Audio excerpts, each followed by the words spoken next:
Muy buenas noches, señoras y señores, y bienvenidos a una nueva edición de Galicia Opinas en este jueves 27 de octubre. Permítanme que les presente desde ya a los invitados que están conmigo esta noche, aquí en este plató.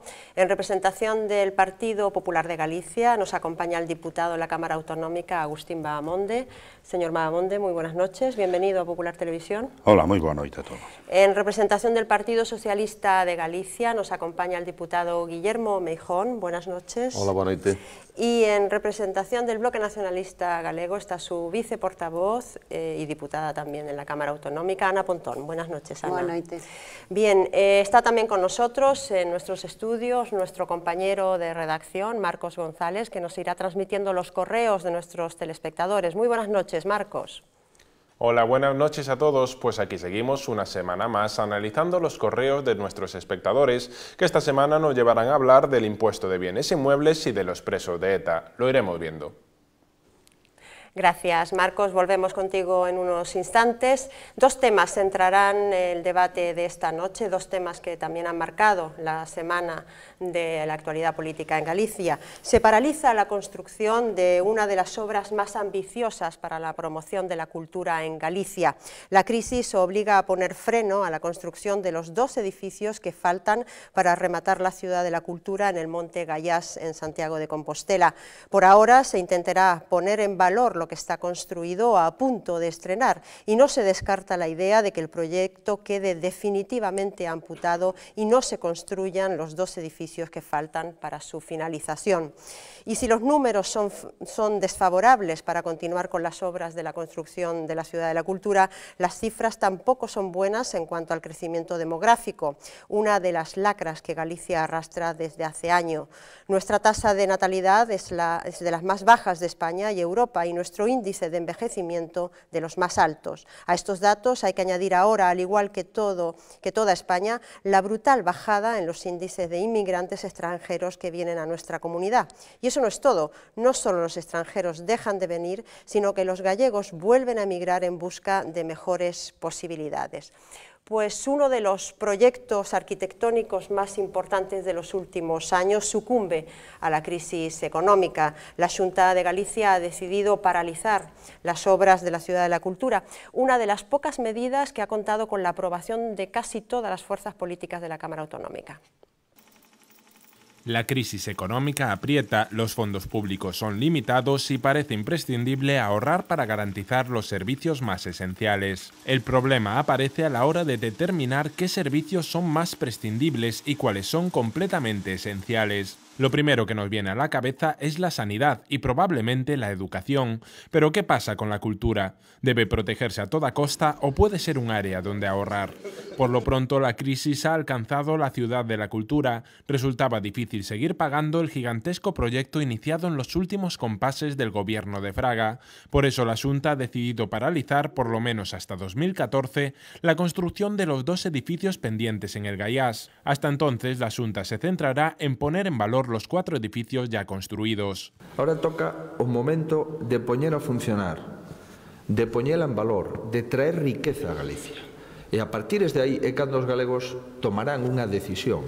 Por lo pronto, la paralización ha encontrado bastante buena acogida. La oposición ve con buenos ojos la paralización. Al fin y al cabo, el bloque ya llevaba tiempo reclamándola. Es a la hora de abordar la gestión de los edificios ya construidos cuando aparece la discordia.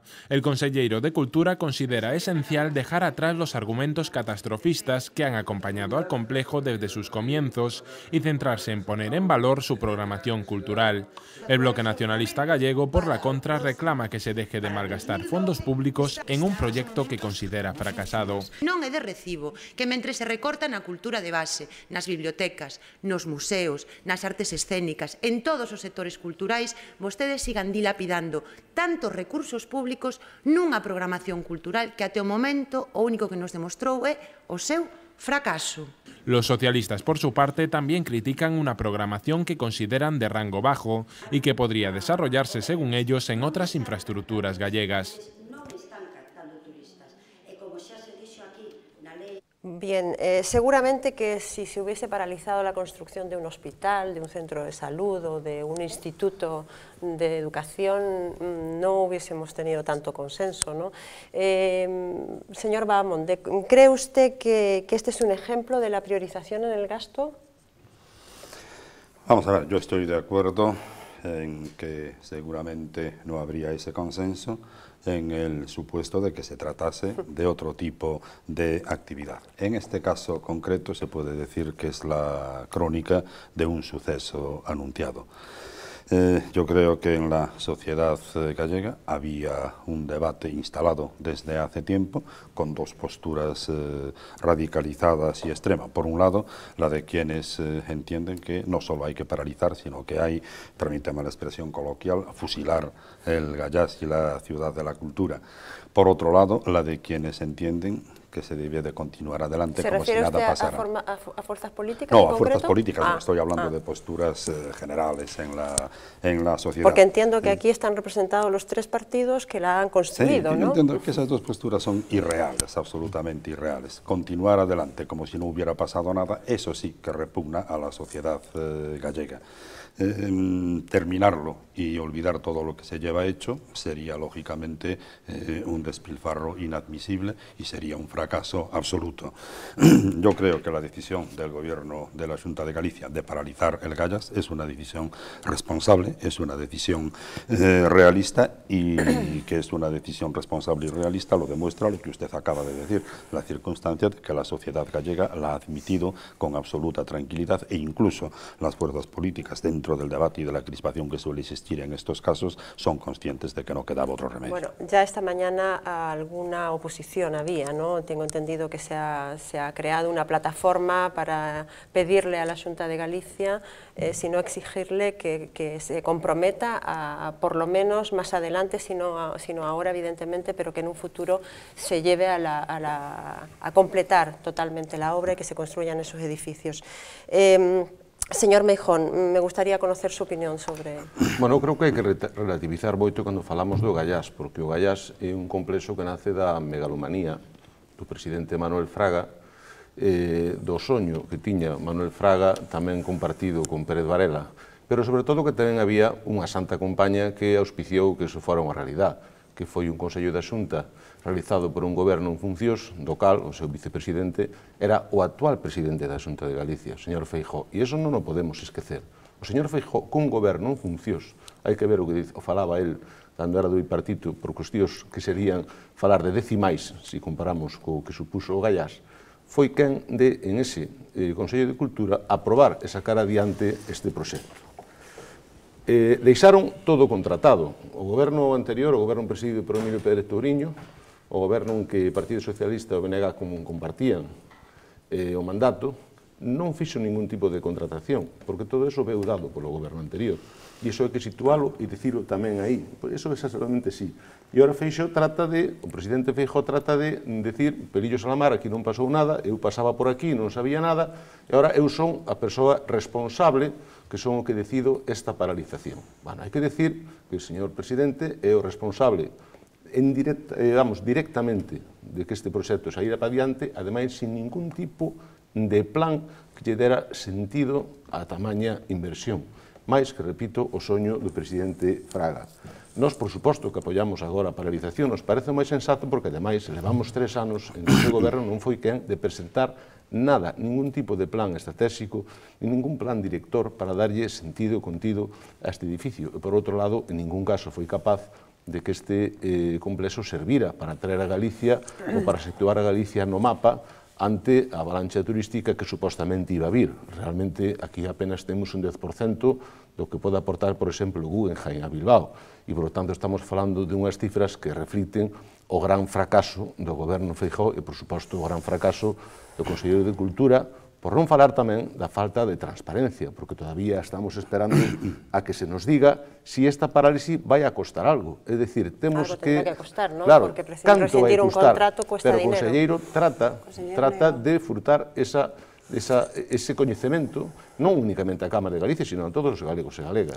Bien, señora Pontón, su partido, su formación política era el titular de la Consellería de Cultura en el bipartito. ¿Por qué el Bloque Nacionalista Galego no lo paralizó, si no estaban de acuerdo con el proyecto? Bueno, eu creo que hai un erro de base e que o goberno anterior paralizou a construción destes dous edificios. E máis, se o goberno anterior non chega a paralizar a construción destes dous edificios, hoxe o problema que habería é que a Xunta de Galiza tiña que facer frente a un coste de 200 millóns de euros que é o que costa. E unha decisión que tuvo a oposición do Partido Popular e naquel momento se paralizou porque non se vían claros cales eran os proxectos que estaban aí dentro e se quería ir a unha reformulación do proxecto. Por lo tanto, o grave, eu creo que agora o PP diga que é necesario paralizar unhas obras que la adxudicou, porque habería unha diferencia notable nas decisións que podería adoptar o goberno anterior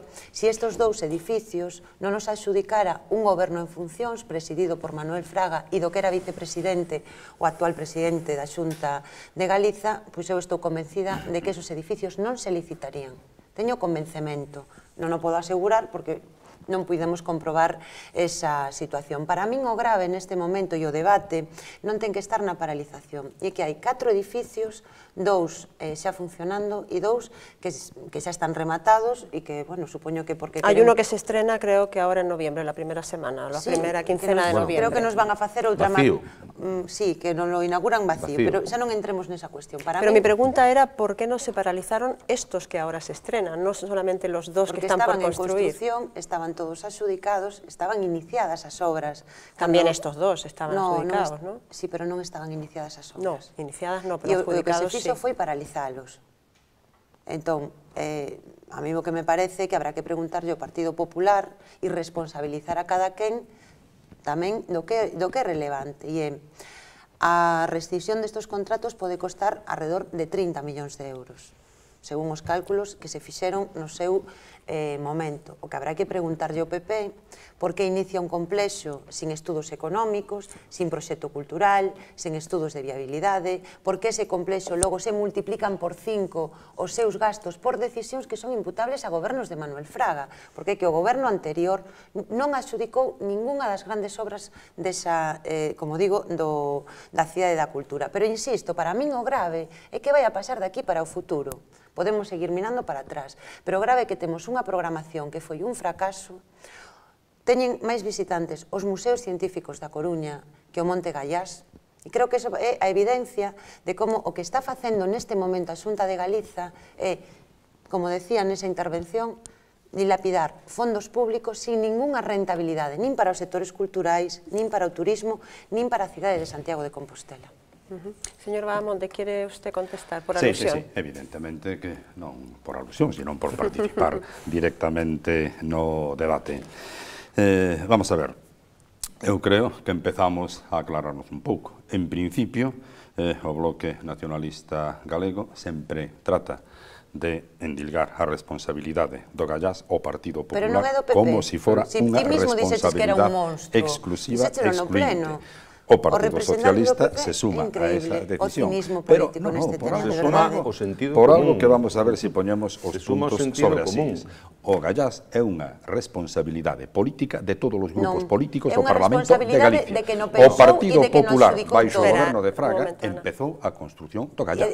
No ano 2005 cambiou o goberno de Galicia. Entrou a gobernar unha coalición formada polo Bloque Nacionalista e polo Partido Socialista que tuvo a responsabilidade oportunidade histórica de decidir a sorte do Gallás. Preguntaba antes a presentadora, pregunteino eu no Parlamento outro día, por que non paralizou o bipartito as obras de Gallás? Tuvo a oportunidade de facela. Me dicen vostedes, xa que as deixou axudicadas o goberno do Partido Popular. Oigan, hai outro exemplo clarísimo no Parlamento de obras que tamén había deixado axudicado o Partido Popular e vostedes a suspenderon. As obras de medio rural, aquelas que deron lugar a un movimento fortísimo dos alcaldes do Partido Popular, que si quedaron sin as obras que a Consellería de Medio Rural paralizou. A situación é exactamente a mesma. Paralizar, pódense paralizar. O que hai que ver é, evidentemente, que justo pode ter en un momento histórico como aquel en donde vostedes chegaron enarbolando a bandeira de que había efectivamente que paralizar a obra da... Pero non a paralizaron. Pero pregunto, había que paralizarlo naquel pero momento? Continuaron, Se o PP estuvo en contra toda a legislatura. Pero non a paralizastedes, Ana, o único que fixastedes foi unha suspensión temporal, que non a paralizastedes a la vista está, porque a obra do Gallás continuou e continuaste de la vosotros.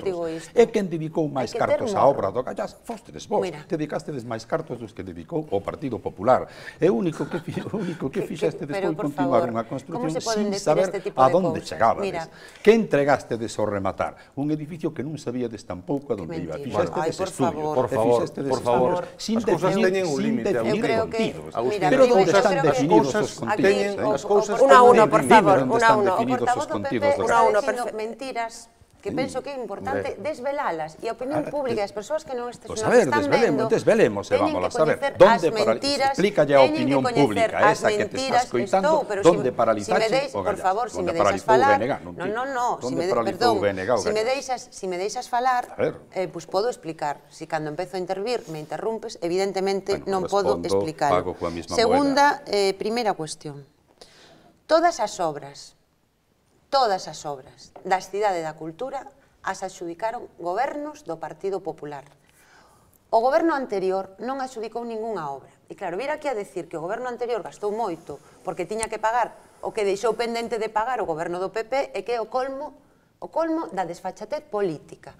Porque se hai un edificio que adxudica un goberno anterior e que hai que ir pagando ano a ano en función do grado de execución e deixa todo adxudicado á Xunta do Partido Popular, supoño que o goberno seguinte ten que pagar as débedas que deixou o goberno do Partido Popular de Manuel Fraga. Ou non había que pagar os edificios que estaban adxudicados e con obras iniciadas. É que esa é unha... Mira, creo que esa é a demagoxia máis grande que vin na miña vida. A demagoxia máis grande que vin na miña vida. Segunda cuestión.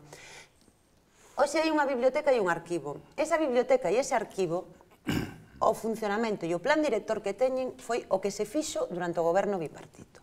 Cando o PP chegou á Xunta, había programado un centro IBI internacional que lle iba a dar difusión á lingua galega e un centro da UNESCO na Cidade da Cultura que eliminastedes. Un centro de patrimonio que eliminastedes. Un museo que eliminastedes. E hoxe que temos, 3 anos despois, que o conselleiro ven, despois de 2 anos e medio ao Parlamento, a decirnos que aínda non hai plan de usos e que frente á proposta inicial que se iba a presentar en novembro, ahora se di que se vai a presentar en xaneiro. Case 3 anos para decirnos cales son os usos. E o máis grave é que levamos este ano en que a Xunta de Galiza destinou a funcionamento ordinario da Cidade da Cultura 2 millóns de euros. Non sabemos canto se gastou na programación cultural porque se nos nega ese dato. E o que temos é que neste ano non chegan nin a 200.000 persoas as que visitaron o Gallás.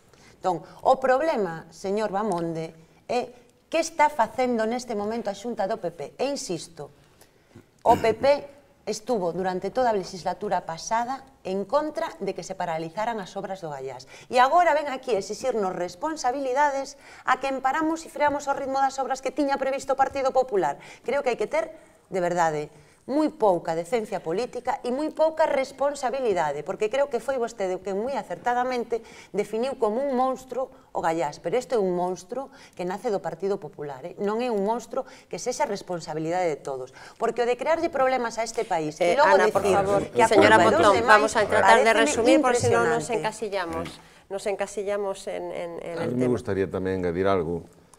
Eu comprendo o papelón do señor Bahamonde, porque seguramente o señor Feijóo está mirando este programa e, polo tanto, ten que defender o cinismo desmesurado de que fai gala o presidente actual da Xunta cando fala de algo do que é directamente culpable. Ele pertenecía a ese Consello da Xunta que, repito, un goberno en funcións decide contratar, licitar todos e cada un dos edificios do Gallás, todos, e absolutamente cada un. Pero usted está poniendo en cuestión el Gallás en su conjunto, no el hecho de dos edificios que quedan, ¿no? Perdón, eso foi o que se fixo, un proxecto megalómano por parte de Fraga. Pero é un proxecto que non tiña plan de usos, que non tiña nada, pero que quedou contratado con empresas os cuales tiña que, o goberno entrante teria que facer entrega de unha cantidad desmesurada de indemnizacións se iso se botara para atrás. O que fixo o goberno anterior foi tratar de aportar sensatez a eso, por eso non se acomete, perdón, si o goberno de Pérez Touriño tamén apoyou ese proxecto. No, aporta sensatez a ese proxecto e ante unha cuestión que estaba totalmente licitado a unhas empresas que, por lo tanto, tiñan comprometido unhos gastos, o que fai é tratar de sacar dous edificios adiante e non acomete unha construcción de todo o complexo a vez. Pero, ao mesmo tempo, se trata de definir un plan de usos que quedou definido e poderá gustar máis ou poderá gustar menos, non me meto aí, pero sí quedou con un plan de usos en ese momento.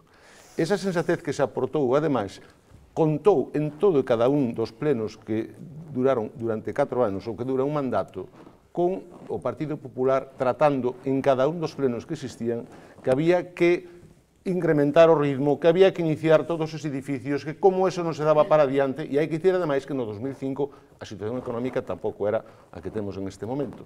Pero é certo que o Partido Popular quería a toda costa a inversión absoluta de todos os cartos que existían na Consellería de Cultura puderan meterse no Gallás, olvidándose do resto da cultura deste país. Por certo, algo que está facendo a Xunta tamén ahora mismo, en eso sí son coherentes.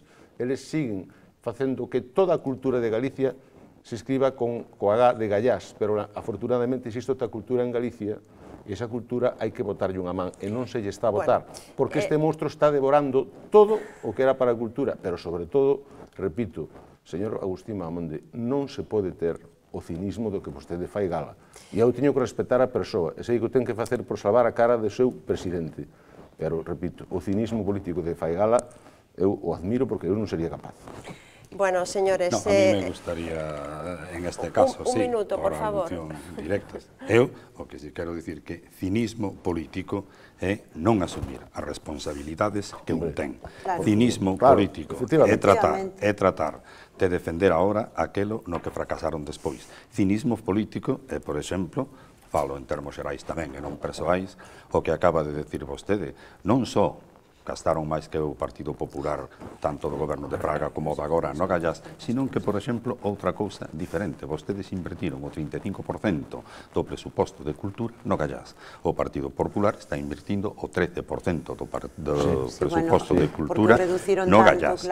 As obras, señora Pontón, ou se paralizan ou non se paralizan. Vostede non pode defender unha cousa e a contraria. Suspendeunas temporalmente, que se poden paralizar, yo volvo a decir, paralizaron as obras de medio rural sin rubor ningún. Deixaron a docenas de concellos sin obras que estaban contratadas. De momento, aclarou perfectamente o presidente da Xunta de Galicia. Está suspendidas temporalmente. Falamos de isto. Les pido, por favor, pero eu que pregunto, si cando interrumpen a vostedes, señora Pontón, se enfada porque interrompos máis. Mire, non, pero é unha cousa que creo que é moi importante para o debate.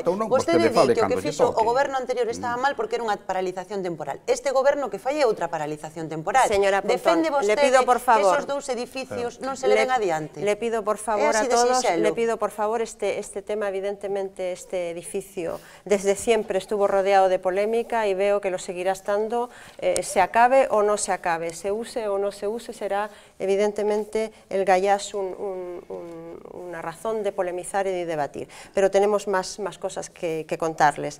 Le damos paso a Marcos, que está ya con esa primera pregunta seleccionada, que es la pregunta del espectador. Adelante, Marcos. Vamos pues con el primer correo de hoy, que hace referencia a la subida del impuesto de bienes inmuebles para las fincas forestales abandonadas, propuesto por Feijóo esta misma semana. Una de nuestras espectadoras, Paloma Molanes, admite ser propietaria de varias fincas descuidadas en la provincia de Ourense. Paloma lleva prácticamente toda su vida viviendo en Vigo, las fincas le llegaron por herencia y nunca les ha sacado provecho. De hecho, ni siquiera podría decir exactamente dónde se encuentra cada una. Por eso quiere saber si les parece justo que ahora deba afrontar una subida fiscal por un terreno del que se desharía si pudiese, pero para el que ni siquiera parece haber compradores.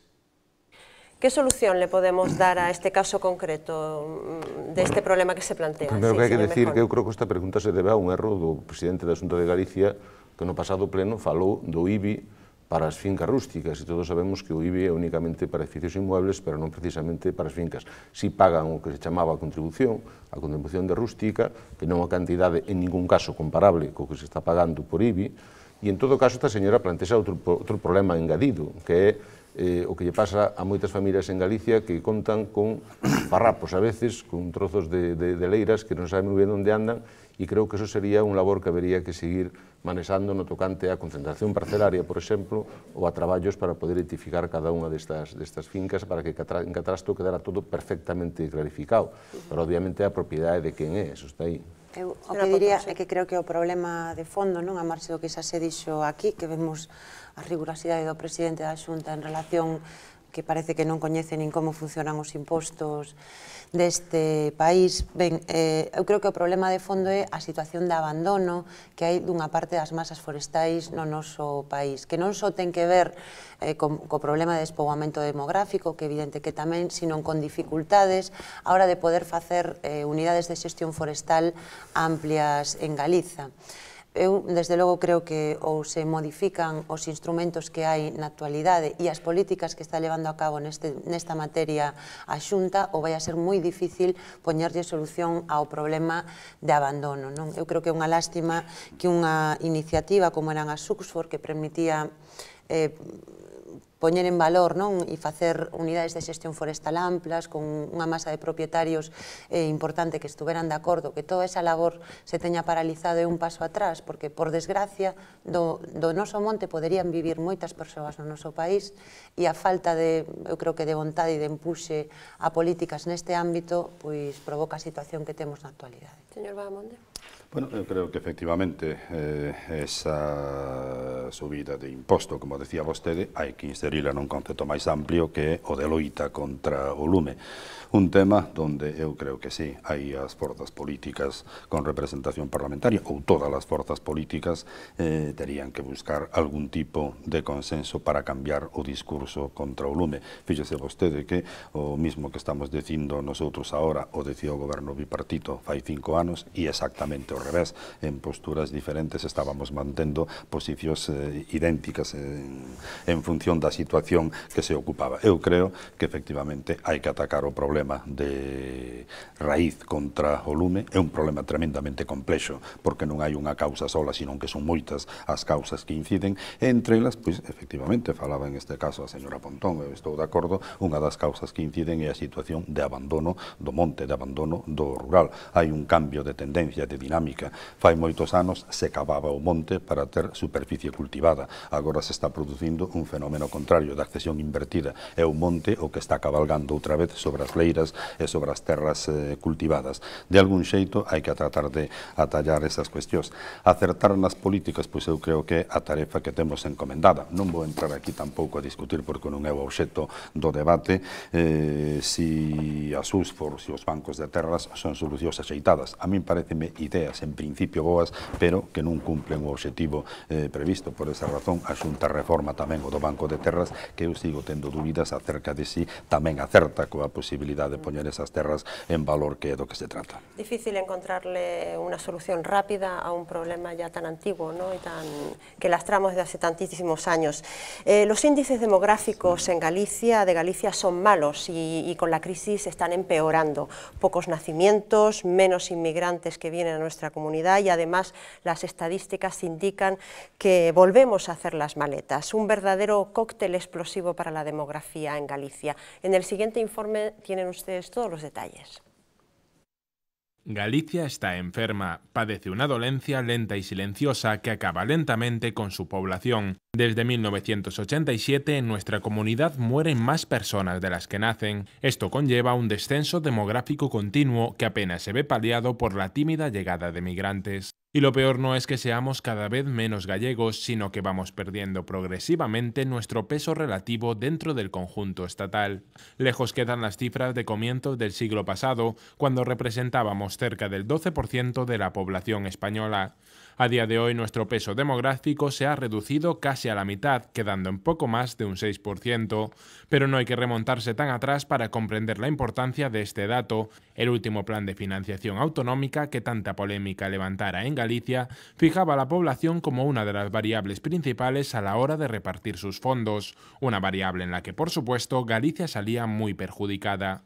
Además, si las cifras históricas y los problemas de financiación no son suficientes para convencernos de la gravedad del problema, tan solo tenemos que echar una ojeada a los últimos registros.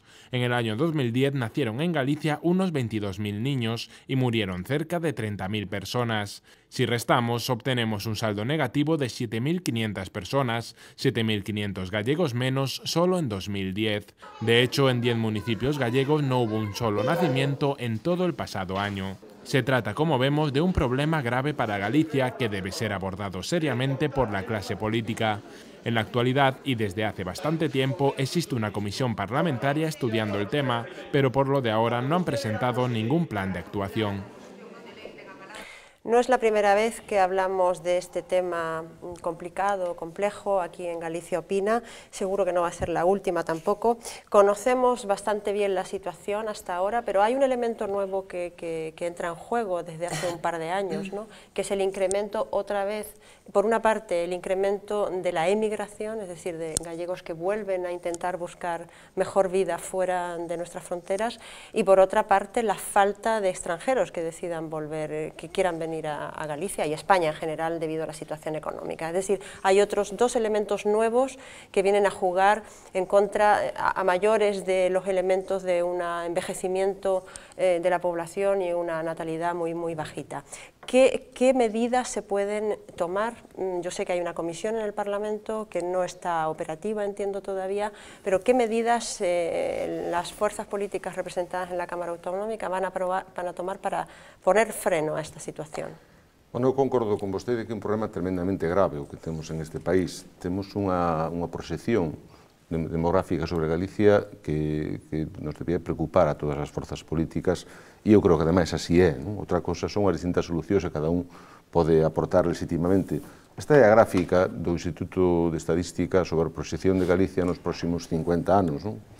Sempre se fan tres proxeccións, a máis optimista, a máis acorde coa realidade e a pesimista. Se colléramos a proxección máis pesimista que se fai sobre a poboación en Galicia, estaríamos que no ano 2050 contaríamos con 1 millón de galegos menos. Esa sería... 2050, sí, 1 millón 2050, menos. 1 millón menos. 1.762.000, 1.762.249 galegos. Obviamente queremos pensar que esta non vai a ser.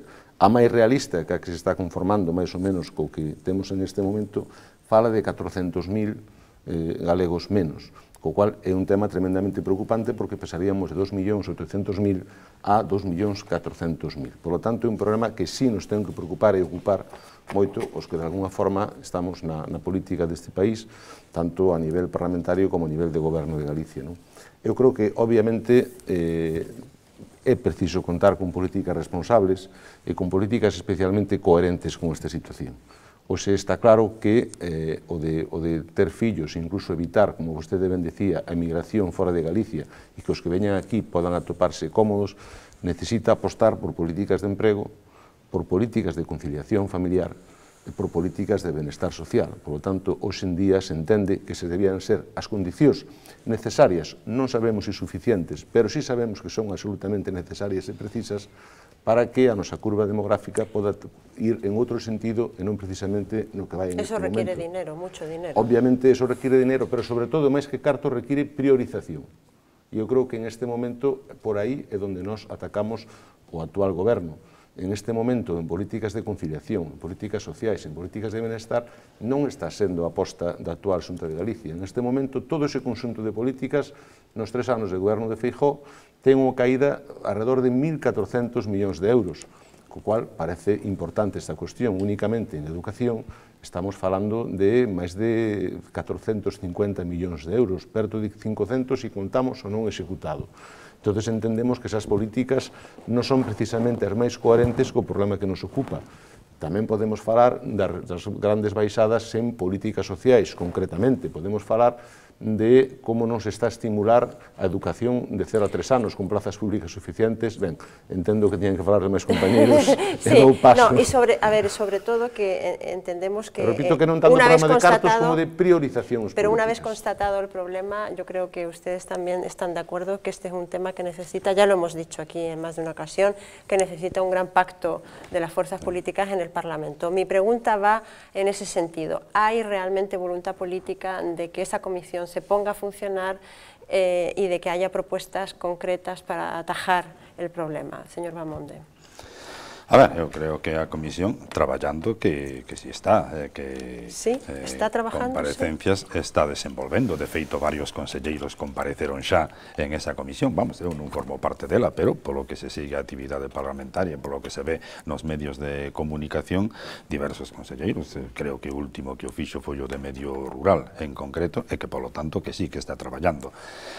Chegar a consensos sería o desexable, porque evidentemente estamos a falar, o mismo que decía antes do lume, de un problema que non ten unha causa concreta e que, polo tanto, non ten unha solución concreta. É un cúmulo de causas e de circunstancias os que provocan, é un cúmulo tamén grande as solucións.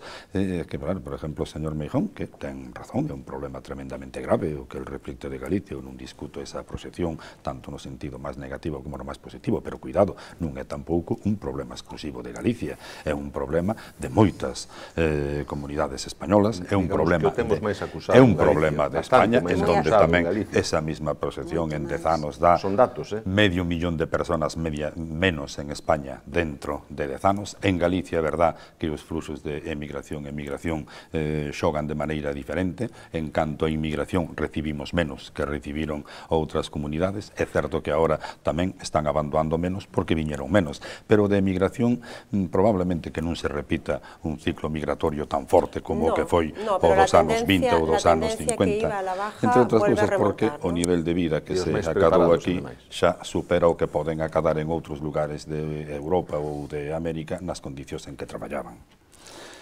Bueno, diría que é un tema complexo e non o é.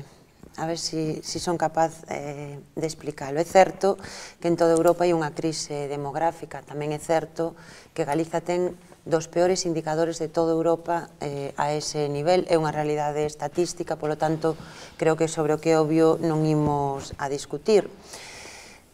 Sobre a comisión, eu diría que nos, desde logo, parecenos que o ritmo que ten esa comisión é demasiado lento. Demasiado lento, porque creo que leva un ano en fase de comparecencias. Non é por botar balóns fora, pero quen marca o ritmo nas comisións e quen ten maioría no Parlamento, e, bueno, creo que aquí nesta non hai un ritmo demasiado acelerado, eu creo que un ritmo demasiado lento, que non é positivo para a imaxe que se traslada cara fora, e eu creo que iso é unha cuestión que habería que solventar.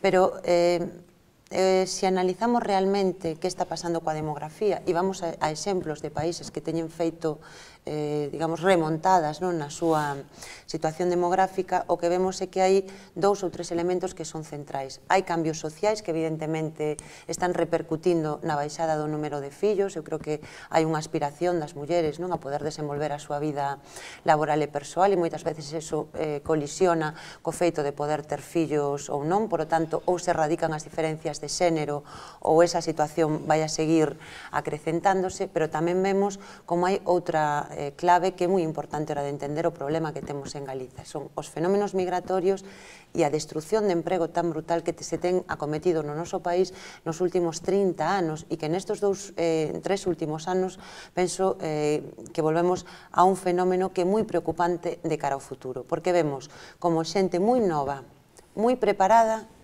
que podería ser quen, digamos, tivera fillos e quen aportara riqueza para este país, as perspectivas laborais que ten aquí son basicamente nulas e o que está optando é por marchar. Creo que iso é un grave problema. E segundo, a marxe do que se poda acordar, hai decisións que se están adoptando hoxe que van a condicionar as políticas de futuro. E o feito de estar recortando en servizos públicos, en educación, en todo o que ten que ver con dotación de centros de día de atención a persoas maiores, con dotación de escolas infantis, etc. Eso vai a ter un efecto a medio prazo e no medio prazo porque vai a condicionar tamén se a xente de aquí pode ter fillos ou non. Por lo tanto, decir que isto é todo un problema que hai que solucionar ad futurum, eu non acredito. Porque se nós analizamos as políticas que se teñen feito, por exemplo, nos países do norte de Europa, que se teñen feito en Alemanha, que se teñen feito noutros países, veremos como as recuperacións demográficas veñen da man, non só de que poda haber unha maior inmigración, sino de que haxa emprego de calidade e que haxa condicións sociais que respondan ás necesidades que hoxe teñen as familias. E, lamentablemente, eu creo que neste país a dirección pola que camiña o Partido Popular é a contraria. Bien, pero eu aí che diría unha cousa empezando polo final, polo que acabas de dicir. Estou de acordo en que un dos factores que incide notoriamente na natalidade é a situación económica estable ou non estable que se vexa. Polo tanto, situacións de crisis, situacións de paro, claro que poden ter influencia máis directa ou menos directa, pero en ese caso, polo que estás dicindo, o gran culpable da caída da natalidade sería, lóxicamente, o goberno socialista español, que evidentemente... Claro, porque en Galicia non temos goberno. Pero falemos de Galicia e falemos do resto. Estás asociando a diminución da natalidade ao problema do paro, que evidentemente eu creo que ten parte, non a totalidade. O problema de desemprego en Galicia non é de agora, e de destrucción de emprego. Pero tampouco... A ver, non estou falando nuns termos tan simples. É un problema de asignación de recursos. En todo caso, vamos a repartir culpas entre Zapatero e Feijóo. O goberno bipartito gozou de unha situación económica moito máis favorable que a que se vive agora e tampouco se conseguiu invertir a situación, é dicir, que non está asociada necesariamente á inversión de gastos. En canto ás políticas, hai algo que hai que decir agora, é que o goberno do Partido Popular está recortando servicios sociais. Non é verdad. O goberno do Partido Popular está facendo un esforzo extraordinario en esa materia e, de feito, está dedicando as 3/4 partes do presuposto a gasto social. O que hai é que partir de unha realidade evidente. A Xunta de Galicia está traballando con un presuposto que se retrotrae ao ano 2006. Estamos traballando con 260.000 millóns de pesetas menos dos que se estaba traballando con anterioridade. Que, lóxicamente, a asignación de recursos ten que ser generalizada e ten que ser proporcional. No nivel de orzamentos do ano 2007, que non había os recortes que está vendo agora. Agustín, a mí me gustaría que falaras con algún dato, porque os datos son importantes en esa cuestión. O IGAPE, por exemplo, a partida, perdón, a partida non hai nada máis que comparar as cifras do presuposto de 2006 e de 2012. Simplemente, mira, o Partido Popular co Partido Popular, no ano 2011, ao que se nos amosa no 2012, o IGAPE, a partida que ten para financiamento para empresas, para préstamos a empresas, é dicir, para creación de emprego, baixa de 175 a 50 millóns de euros. Os investimentos na Xunta, é dicir, a Xunta como motor da economía, como motor de emprego en tempos difíciles, os investimentos da Xunta do 2009 a 2012 baixaron de 1.460 millóns a 700 millóns de euros. Non, temos que falalo así.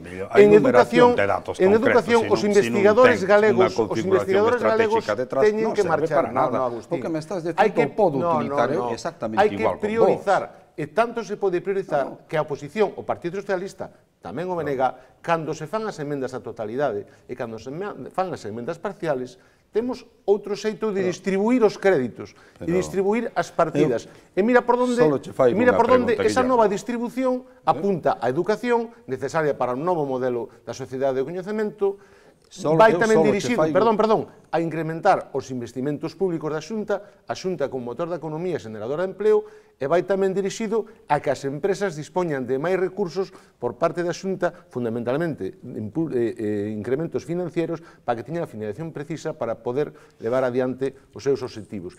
Esas son formas distintas cos mismos cartos. Ora, sistemáticamente, o Partido Popular nega esas enmendas e mantén políticas en líneas absolutamente contrarias ao sentido común. Pero eu só che quero facer unha pregunta e non vou andar con tantas disquisicións. Explícame, como o bipartito, con un presuposto de 2.000 millóns de euros superiores ao que está manexando agora a Xunta de Galicia, non foi capaz entonces de diminuir ou de mellorar o problema da natalidade e, sobre todo, como foi capaz de provocar a destrucción de emprego. Unha pregunta absolutamente trampa. A demografía é algo que se cura co tempo. Son necesarias políticas a largo plazo. Que eres tú que estás dicindo que é asignación de recursos. Estás dicindo que o recorte que está facendo Feijóo incide na natalidade. Máis residencias de día, máis aporte ás empresas. Imposible que incida na natalidade. Si leva 2 anos gobernando perfectamente. A mí o que me gustaría decir unha cousa. Creo que se falamos en serio de políticas demográficas, eu non dixen que a culpa da situación demográfica que ten este país sexa imputable a Núñez Feijóo. Creo que a crise económica está acrecentando políticas que no medio prazo van a ser negativas para o noso país.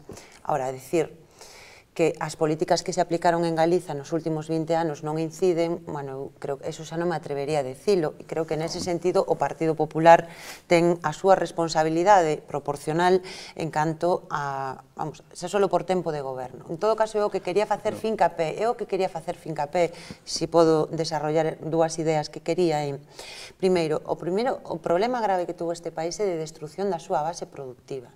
E o reto que temos agora de si nos queremos situar no futuro con algunha posibilidade, xa non só do punto de vista demográfico, sino de non ser un país de vellos, é que ou se recupera a base productiva ou o futuro non pode pivotar sobre o sector servizos. E despois, a respecto do que está pasando coa crise, é que o desmantelamento das políticas do Estado de Benestar que se está producindo e que o Partido Popular comparte, eu creo que o PSOE en moitos ámbitos a nivel de Estado tamén está operando recortes, pero é que o que está facendo a Xunta de Galiza, o Partido Popular aquí, vai nesa dirección, vai a ser un elemento que vai a debilitar moitísimo máis a nosa posición demográfica. E vou poñer un exemplo. Eu creo que coincidimos que un dos graves problemas que hai, a marxe de todos estos, son os problemas de conciliación. Acaba de sair un informe que di que o Estado español, en global, é un dos lugares que ten uns horarios que dificultan moito máis a conciliación, non? Traballanse máis horas, etc. Pero é que vemos como no medio desta crise as receitas, e mesmo algunhas defendidas hai poucos días no Parlamento por responsables da Xunta de Galiza, é que hai que traballar máis horas. Entón, claro, isto é todo un disparate. Están moi ben os grandes discursos e decir que isto é unha preocupación moi grave e que o solucione unha comisión que non sei que nos vai a preparar. Ben, eu o que digo é que hai políticas regresivas que se están apuntando neste momento, que comparte o PP porque se está aplicando na Xunta de Galiza, que a medio prazo, e que no curto prazo xa teñen un efecto regresivo, pero que a medio prazo sitúan un panorama do punto de vista económico e social para Galiza desolador, e neso sí que ten unha responsabilidade a actual Xunta de Galiza. Bien, pues esperemos que esa comisión del Parlamento agilice sus trabajos y que tengamos pronto pues, un consenso para desarrollar políticas efectivas que paren esta lacra que es la baja natalidad que tenemos, ¿no? Y el envejecimiento de la población. Vamos, si les parece, con la segunda pregunta de nuestros espectadores. Adelante, Marcos.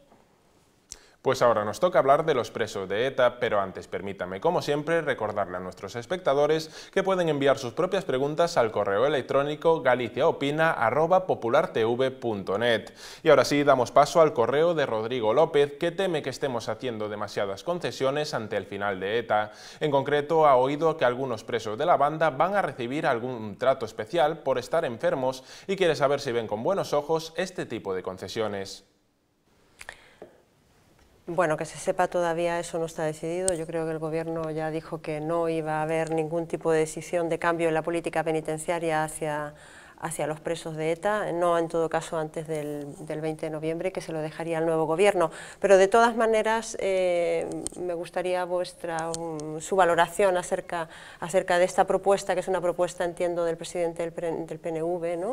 De que se flexibilice la política penitenciaria y que se trate con mayor humanidad a los presos de ETA que están enfermos. Señor Meijón, su opinión. Obviamente todos nos alegramos da decisión de ETA de abandonar as armas, o que xa é máis difícil que puderamos aceptar que ETA marcara o calendario electoral e que, polo tanto, tratara de meter en debate elementos que neste momento están fora deste debate electoral. Eu creo que é unha decisión intelixente esperar a que pase o 20N para que o conxunto das forzas políticas resultantes tomen as decisións oportunas sobre este tema, e creo que adelantar calquera cousa sería dar pé a que a banda terrorista seguirá marcando un calendario que creo que en este caso non debe ser hasta despois das eleccións. Señor Bahamonde, ¿usted cree que ahora están como pasando factura por el comunicado? Pasando factura que os terroristas sería o colmo que pasaran factura os terroristas. Eu coincido coa valoración do señor Meijón en canto que é unha boa noticia.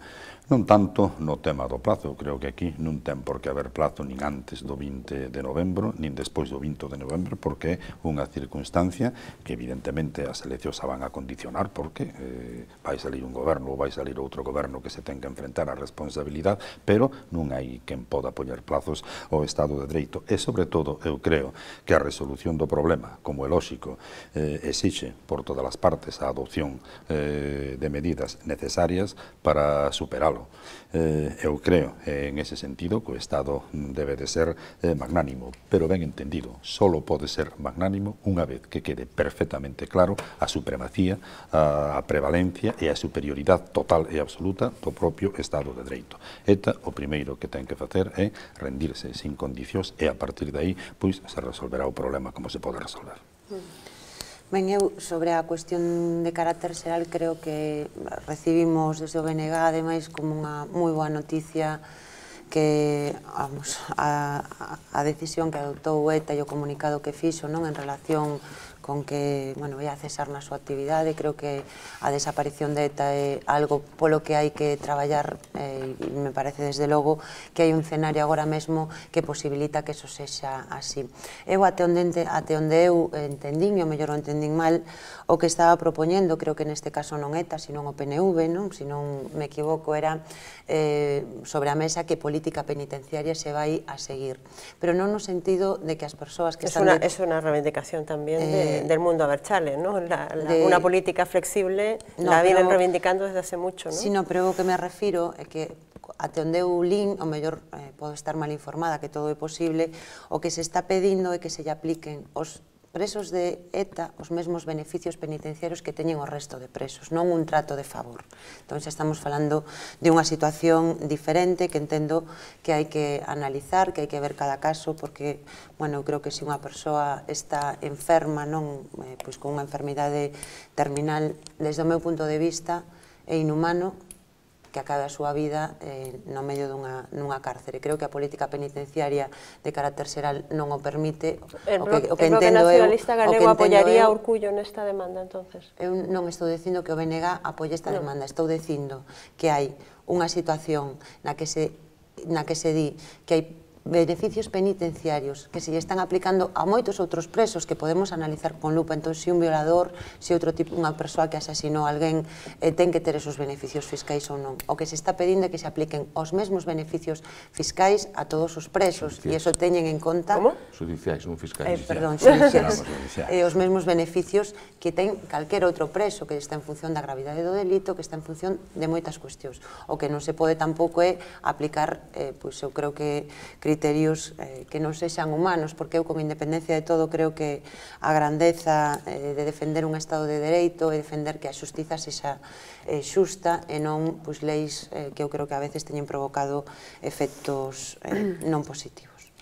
Bueno, pues gracias por esta parte. No sé si le ha quedado claro a nuestro telespectador la respuesta de los tres representantes de los partidos políticos gallegos. Bueno, nos queda poquito tiempo y no quiero despedir el programa sin antes enseñarles los testimonios que hemos recogido esta semana en las calles de Galicia con nuestra sección La Calle Opina.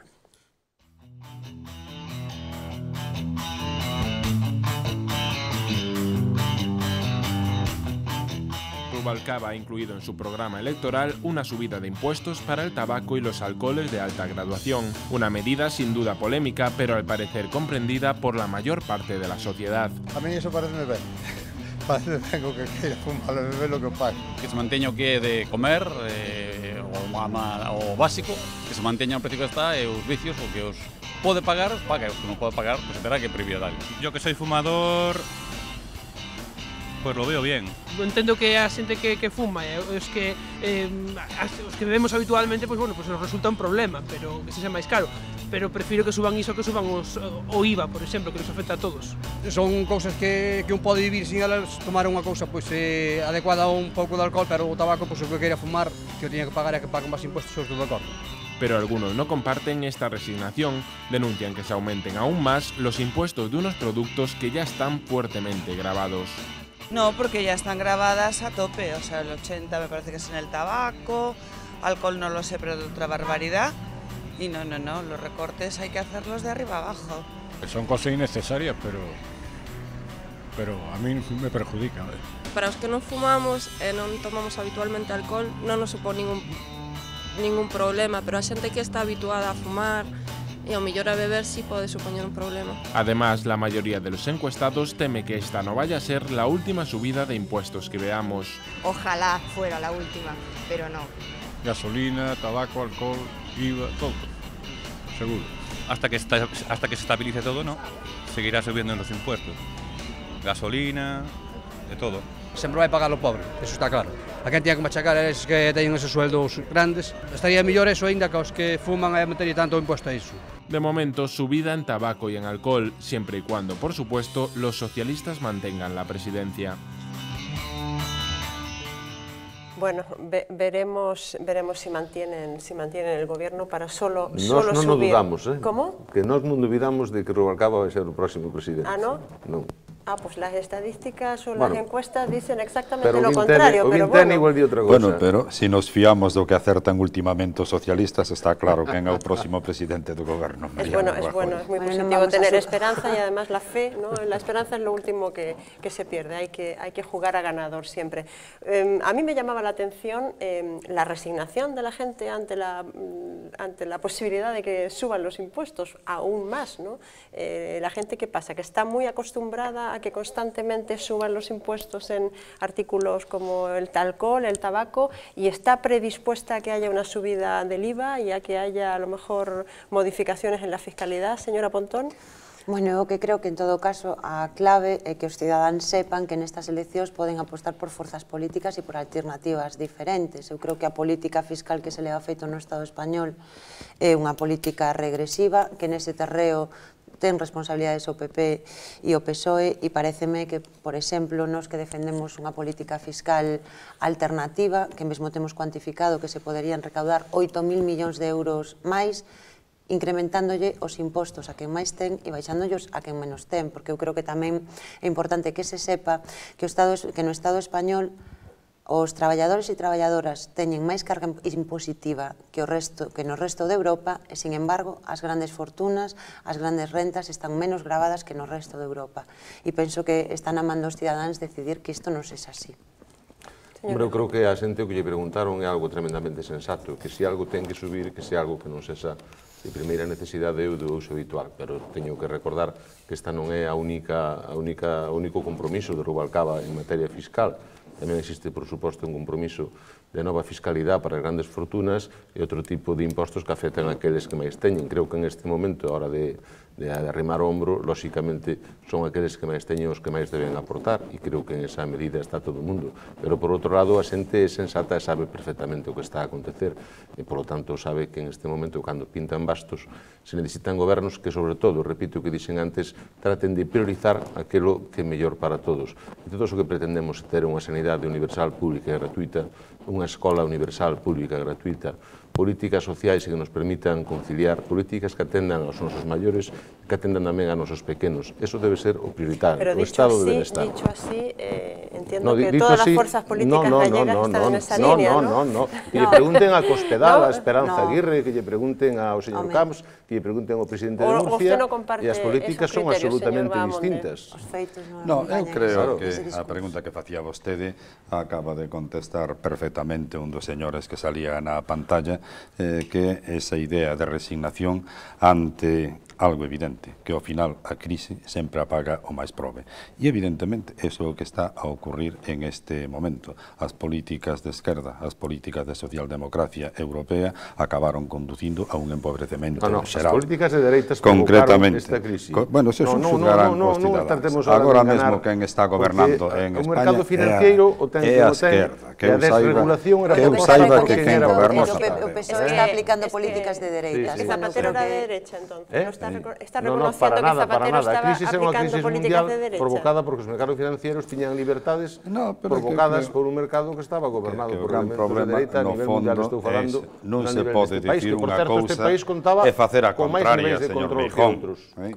Este país contaba con máis nivel de control financiero que outros países, afortunadamente por gobernos socialistas, e cada vez que o PP collía o poder era para desregular todavía máis. E iso é así, basta mirar o BOE. Como todas as cousas, o control financiero era mentira, como casi todo no goberno socialista. O que non se pode, xa digo, dicir unha cousa e facer outra. Todas esas medidas tuvestedes tempo de poñelas en práctica durante os anos que levades gobernando, con un fracaso total e absoluto que levan este país a situación en que está. Nós non votamos en contra da sanidade pública como votou o Partido Popular e tampouco na Lei de Educación. Non votades en contra, pura e simplemente arruinades. O único que digo é que neste terreo o PP e o PSOE creo que en materia de fiscalidade demostraron nesta legislatura que coinciden, porque... A mí parece unha miopía eso, Ana. Non me parece unha miopía, porque o BNG, por exemplo, propuxo un imposto para as grandes fortunas, unha reforma fiscal para que as rentas máis altas realmente pagarán máis, e o Partido Socialista votou en contra, e como o tema da dación en pago por a hipoteca. Agora, escoitamos a Rubalcaba que nos di que esa é unha política que defende, pero é que o BNG defendeu hai 2 meses a través dunha proposición de lei, e o señor Rubalcaba, non, pero a última vez, non a primeira vez, a última vez, e o señor Rubalcaba votou en contra. Entón, bueno, creo que a credibilidade, hai que demostrarla tamén cos feitos, e o PP, pero permíteme solamente unha cuestión. Permíteme facerme unha pregunta nada máis. Por que todo eso que decides, cando estades na oposición, non lo levades á práctica cando gobernades. Porque todas esas cuestións que prometestedes durante o goberno bipartito, prometestedes un cambio que non fixestedes. Estades propoñendo unha serie de medidas que sabes que no momento, que non vai a ser o caso, que chegarades a gobernar, que en ningún momento se iba a descumplir. Non tedes credibilidade e, polo tanto, falades do que despois non facedes. Eu creo que o que non ten credibilidade o representante do Partido Popular na Xunta de Galiza, que hai 2 anos e medio que gañou unhas eleccións nas que nos dixo que iba a solucionar todos os problemas deste país, que iba a empezar a xerar emprego, e vemos como se incrementaron o número de persoas desempregadas no noso país, como se agudiza a crise e como se recortan servizos sociais. Pero que en calquera caso as políticas que el marcou de austeridade, de control do gasto, de rigor na función pública, as admite perfectamente a sociedade galega e as están copiando en todos os sitios, incluídos hasta os concellos do mundo. Sinceramente, a representación que tivo o Bloque Nacionalista Galego durante estos últimos 4 anos en Madrid serviu para defender este tipo de políticas coas que nos seguimos presentando a estas eleccións, para que existe unha representación no Congreso para apoiar os presupostos de Zapatero durante moitos anos e para facilitar as políticas de Zapatero. Para iso foi pouco que serviu. O que non sabemos é que vai a defender o PP. Se nos acaba el tiempo. Pregunta a Esperanza Aguirre, repito, que lle regala terreos a colexios privados, por exemplo. Señores, se nos acaba el tiempo. Muchas gracias, señor Vaamonde, por participar en Galicia Opina. Ana Pontón, muchísimas gracias. Señor Meijón, encantada de recibirle aquí. Espero que venga más a menudo. Muchísimas gracias a todos ustedes. Les deseo una muy feliz noche y les espero, como siempre, el próximo jueves. Hasta entonces.